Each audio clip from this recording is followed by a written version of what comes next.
Is dedicated to all the teachers that told me I never amount to nothing. To all the people that lived above the buildings that I was hustling from, that called the police on me when I was just trying to make some money to feed my daughter. And to all my peoples in the struggle, you know what I'm saying? It's all good, baby. It was all a dream. I used to read. Welcome to your daily Strength Coach podcast, episode 20, Sports Massage.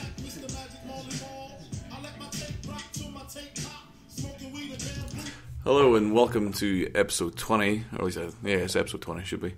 Today is, how is that for chance, the 20th of July, 2015. What a coincidence. It's Monday night here, recording this at 37 minutes past 9, put this up fairly quickly. So I hope everyone had a good weekend. Had a pretty decent one. Just finished my 50% training week, 3 sets of 10, squat, bench and deadlift. Pretty light, but I was pretty stiff and sore this morning. I thank God it's over. And get back to actually lifting some weights. I might talk over my training cycle perhaps in one of these podcasts coming up. Again, before we start off with this episode, if you have any questions as per usual or any topics you'd like to see discussed, please leave a comment below. Send the emails at speedpowerperformance@gmail.com. Today's email reads as such. Is it a good or bad idea for me to have a series of sports massages on a fairly regular basis? My glute issue is still causing me pain most of the time, and whilst it doesn't seem to be stopping me squatting or deadlifting, it is kind of miserable to be in pain so much. I was thinking of booking in for an hour on a Saturday afternoon every other week, at least until I get my pain back off and our national has come and gone without me breaking myself.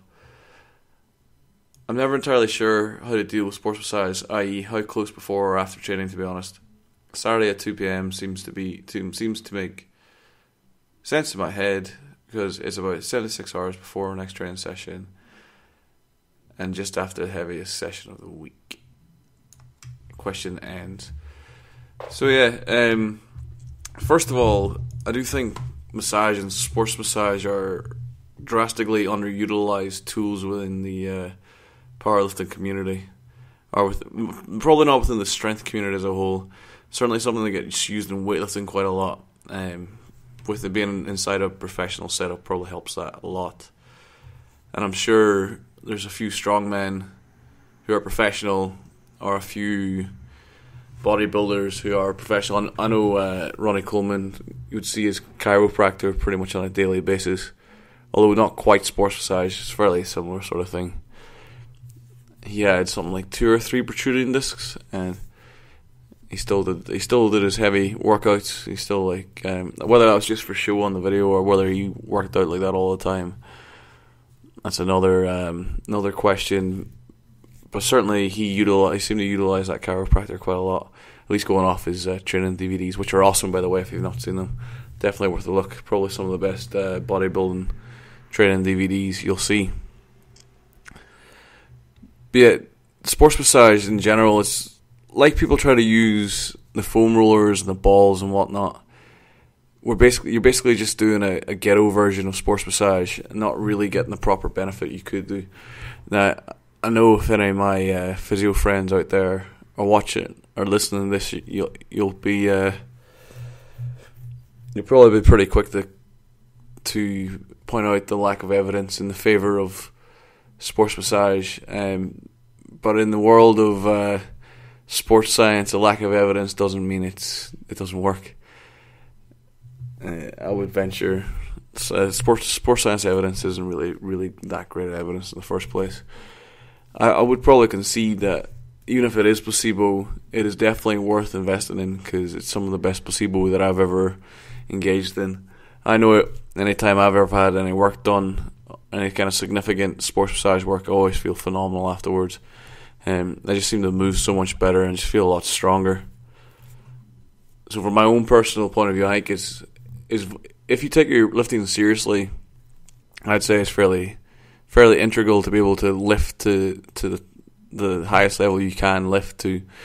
Now, I'm not going to say it's scientifically valid because I can't back that up, but I'm going to say from my experience, and certainly backed up from the experience of other athletes who I have worked with, it's certainly something that they put a lot of stock in, and if they can get it, they'll go for it. Now, it's not universal.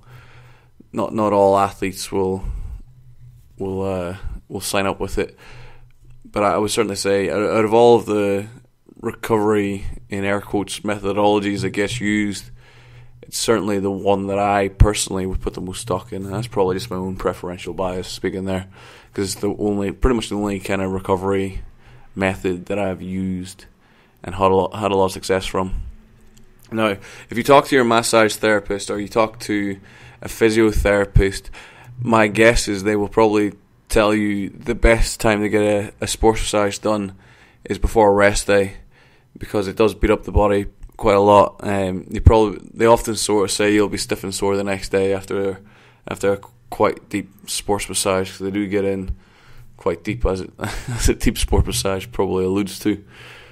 So what you're suggesting there, to be honest, is pretty much perfect. If Saturday is your heaviest workout, which I know it is, then the sports massage on that Saturday after that workout is absolutely the ideal place to have it, especially since you'll have 3 days off after that session. Definitely, there's not really much more to say on this topic, other than if you're contemplating paying for sports massage and you know a good sports masseuse, then 100% pay that money. Even if it's only once a month is all you can afford, although once a fortnight, and probably ideally once a week, is probably money well spent. For a lot of people, it would take out a lot of headaches. And why look like a gimp on the floor rolling around in a bit of plastic when you can pay a professional to do the job properly? That's my take on it. Rather than spend your money, ditch the whey protein every month and get a massage every month. I reckon it'll probably do more for your sports performance. But again, that's my opinion on this one. I'm not going to get on my soapbox and say this is all scientifically based. This is all opinion pretty much. But I'm willing to bet if you try this opinion, you'll definitely see the worth in it. Okay, that'll conclude episode 20. Not really much more to say on this topic.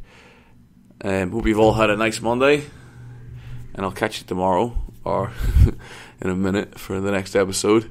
This is Mark of your Daily Strength Coach podcast, signing off.